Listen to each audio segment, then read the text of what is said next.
नमस्ते बच्चों, कैसे हो आप लोग। आशा करता हूँ आप लोग अच्छे होंगे, तंदुरुस्त होंगे और अपनी पढ़ाई कंटिन्यू कर रहे होंगे। आपका इलाहाबाद हाई कोर्ट का ग्रुप सी और ग्रुप डी का जो वैकेंसी निकला हुआ था उसके सिलेबस के बारे में हम चर्चा करेंगे, क्योंकि नोटिफिकेशन में आपका सिलेबस नहीं दिया गया है, केवल एग्जाम पैटर्न दिया गया है।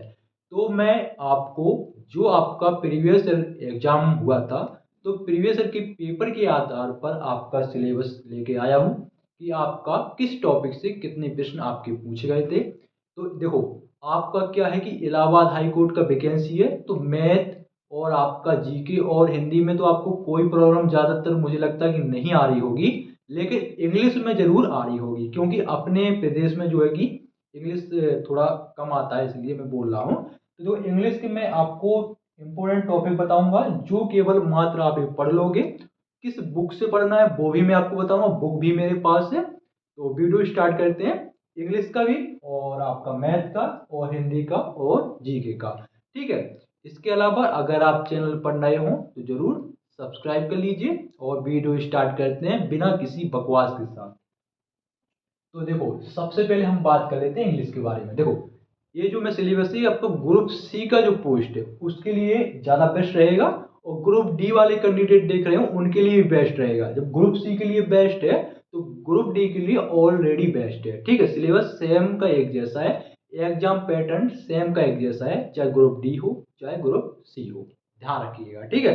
स्टेनो का वो छोड़ दीजिए। तो देखो, इंग्लिश में आपका, और इंग्लिश अगर स्टेनो उसमें स्टेनो पूछ जाती है तो इंग्लिश यही पूछेगा, इससे हटके कुछ इंग्लिश नहीं पूछेगा। देखो, पहला है आपका साइनोनिम्स, आपका एक अंक का पूछा जाएगा। साइनोनिम्स यानी आपका जो पर्यायवाची है इसका मतलब होता है। एंटोनिम्स आपका एक अंक का पूछा जाएगा जो कि आपका विलोम शब्द होता है। आइडियम्स एंड फ्रेज जो आपका दो अंक का पूछा जाता है, जो कि आपका आप कहावत कह लीजिए या आपका। फिर आपका ओ डब्ल्यू एस यानी वन वर्ड सब्स्टिट्यूशन, ये आपका एक अंक का पूछा जाएगा। ठीक है।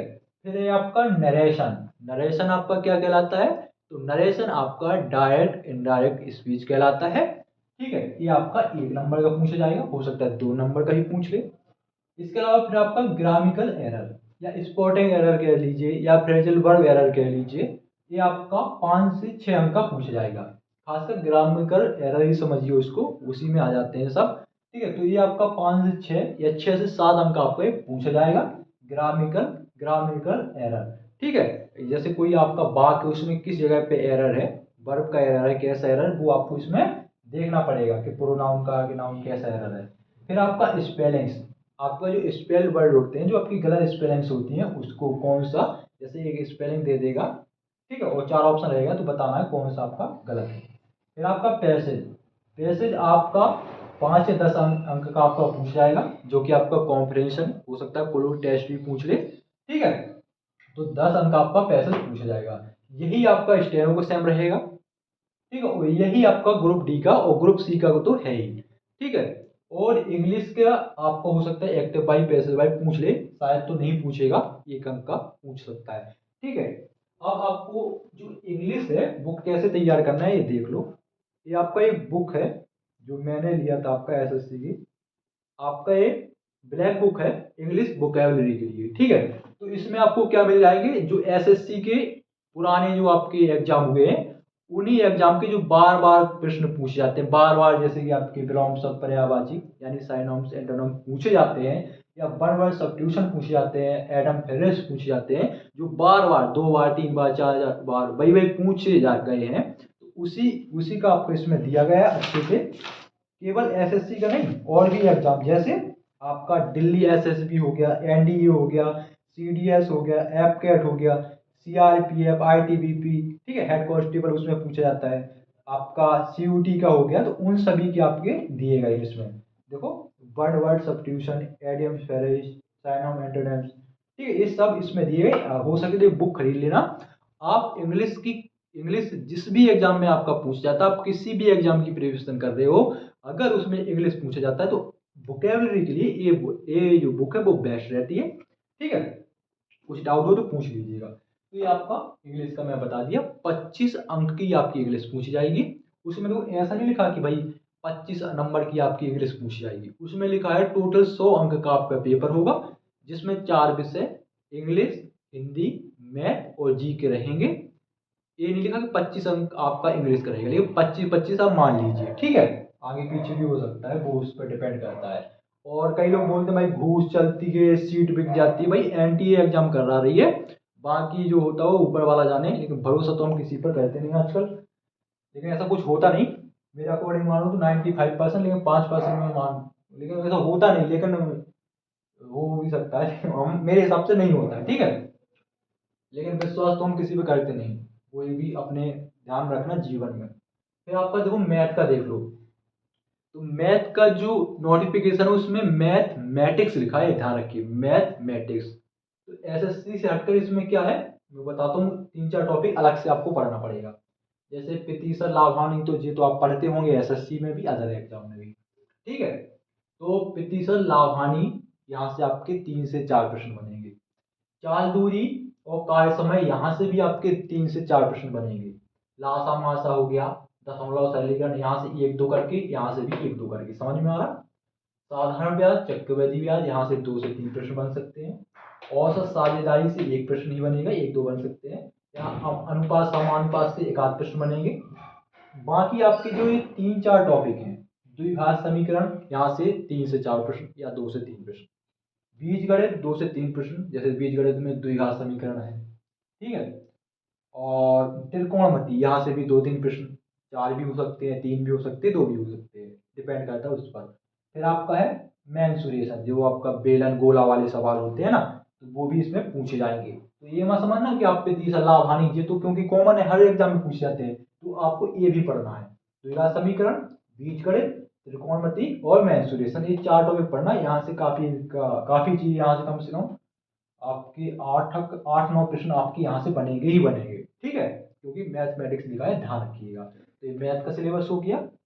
हिंदी, हिंदी आपका 99% आपका यहीं से पूछा जाएगा, जैसे 99% इंग्लिश का यहीं से पूछा जाएगा, हिंदी का भी और मैथ का भी। तो देखो हिंदी में अगर आप ये तैयार कर लेते हो, देखो अगर आप उत्तर प्रदेश का इलाहाबाद का भर तो सकते, ऑल इंडिया के भरे हैं। अगर आप हिंदी तैयार करते हो, मैथ तैयार करते हो, तो आपका यूपीएसआई का देखो आगे एग्जाम आ रहा है, तो उसमें भी आप इसमें सिलेक्शन ले सकते हो। देखो क्या क्या पूछा जाएगा। पर्यायवाची विलोम शब्द आपके 2 अंक के पूछे जाएंगे। अलंकार 2 अंक का, मुहावरा 2 अंक के, वाक्य शुद्धि, ठीक है, वाक्य गलत लिखा हो उसको शुद्ध कौन सा है वो आपका 2 अंक का। संधि 1 आध अंक की, समास 1 2 करके हो सकता है, ध्यान रखिएगा। एक नहीं ऐसा कहते कि एक ही पूछा जाएगा, ऐसा कुछ नहीं है। एक भी पूछ ले क्या, अब तक वो भी ना पूछे, अलग अलग सिर्फ में पूछ ले, ठीक है, डिपेंड करता है उस पर। देखिए फिर समास हो गया, संधि हो गया, उपसर्ग, प्रत्यय, काल हो गए, कारक, वर्तनी, सर्वनाम, लिंग, वचन, विशेषण, और आपका वाक्यांश, और आपका 5 नंबर का गद्यांश। ये 100% टोटल 25 अंक, ये आपका पूरा सिलेबस लिखा है, अच्छे से पढ़ लो, ठीक है। जो आपने यूपी कांस्टेबल के लिए पढ़ाई की है ना, सेम वही हिंदी का आपको पेपर पढ़ना है, सेम, उससे अलग नहीं होता भाई, अलग कुछ नहीं है उसमें, सेम वही है। जो यूपी पुलिस के लिए पढ़े हो ना हिंदी है, या आप बीएसएफ हेड कांस्टेबल मिनिस्ट्रियल का निकला उसके लिए पढ़ोगे ना हिंदी, इंग्लिश पढ़ोगे ना, सेम वही है। अब देख लो जीके, तो जीके में आपका हिस्ट्री, आपके 3 से 4 प्रश्न, ऐसे आप अलग अलग अनुमान लगा सकते हैं। उसके ऊपर डिपेंड करता है कि 2 पूछ ले, 3 पूछ ले, या उसमें पूछे ही ना, आगे वाला और कोई सब्जेक्ट पूछ ले, तो मैं बता देता हूँ क्या क्या पूछेगा। हिस्ट्री होगी आपकी, पॉलिटी होगी आपकी, हिस्ट्री, इतिहास, पॉलिटी आपका जो राजनीति विज्ञान, हिस्ट्री पॉलिटी इकोनॉमी होगी आपकी, ठीक है। इसके अलावा आपका केमिस्ट्री से 1 आध प्रश्न पूछ ले, साइंस ले लीजिए, केमिस्ट्री, फिजिक्स, बायोलॉजी, इनमें से आपके 2 से 3 प्रश्न पूछ सकता है, 4 भी पूछ सकता है, ठीक है। इसके अलावा आपके स्टेटिक जीके हो गए, वहां से भी प्रश्न पूछे जा सकते हैं, और उत्तर प्रदेश के क्या पता 1 आध 2 प्रश्न पूछ ले शायद, ठीक है। इसके अलावा आप कुछ डाउट वगैरह हो तो आप बिल्कुल पूछ लीजिएगा। और आपका जियोग्राफी से भी आपके प्रश्न मिलेंगे, जियोग्राफी से आपके 3 से 4 प्रश्न देखने को मिल सकते हैं, और करंट अफेयर्स के भी आपके 3 से 4 प्रश्न देखने को मिल जाएंगे। तो यही आपका जीके का सिलेबस है, ठीक है। जीके और मेरा हो सके तो आपको केवल किस पर फोकस करना है, इन 3 सब्जेक्ट पर, मैथ, हिंदी और इंग्लिश। और पिछला कट ऑफ OBC जनरल का 127 गया है 150 में से, और आपका ओबीसी का 125 गया है 150 में से। टाइपिंग के टोटल 50 अंक मिलेंगे, 25 हिंदी टाइपिंग, 25 इंग्लिश टाइपिंग, 100 अंक का पेपर। अगर 75 अंक ले आते हो तो ये पिछला कट हो गया 75 पे, 75.5 पे आपका सिलेक्शन हो गया है पिछली भर्ती में। 100 में से अगर 75 76 समझ लीजिए, 100 में से जो 76 लाया है ओबीसी का, उसका सिलेक्शन हो चुका है।